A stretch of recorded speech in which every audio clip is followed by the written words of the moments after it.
你相信有纯友谊这件事情的话，那你就是如果你有另外一半，你要相信他跟任何女生都是当朋友，而不是说他们可能会发展成另外一半啊。对啊，会相信啊。我觉得他不相信，我不相信。你一句话我就可以不要跟 LB 联络啊。哦。我们今天开始这个所谓的纯友谊，是。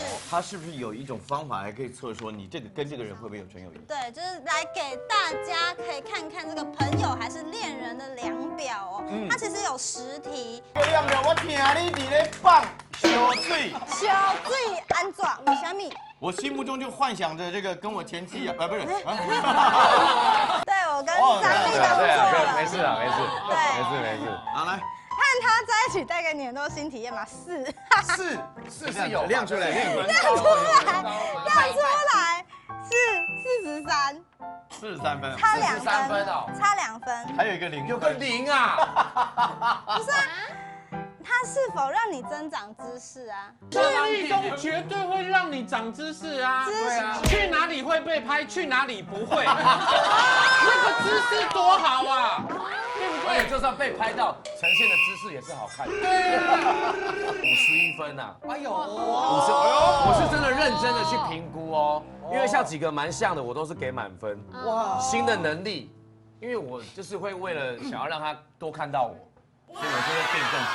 最低分的是什么？最低分是说和他在一起对世界有获得更深入的了解，因为我干嘛对世界了解？他就是我的世界，他就是我的世界，他就是我的世界。哇！大家不要被我的外表给欺骗了。刺激卡吃。我自己觉得啊，就是男女之间呢，一定有纯友谊。因为我现在还未婚嘛，所以我身边也是有一些心灵上的工作的伙伴。然后呢，这些心理上对工作的伙伴，然后呢，他们不止在工作上会提供给我意见，他们在私底下呢，我遇到什么挫折，他们会给我，比如说像玛丽。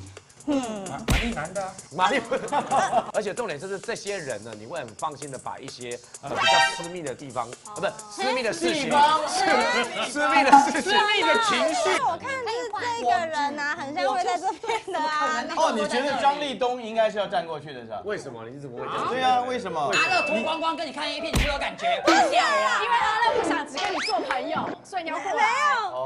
对不？你相信有纯友谊这件事情的话，如果你有另外一半，你要相信他跟任何女生都是当朋友，而不是说他们可能会发展成另外一半啊。对啊，会相信啊。可是他不相信，我不相信。你一句话我就可以不要跟 LB 联络啊。哦。也有可能是 LB 换了电话号码，对，他没有办法。这个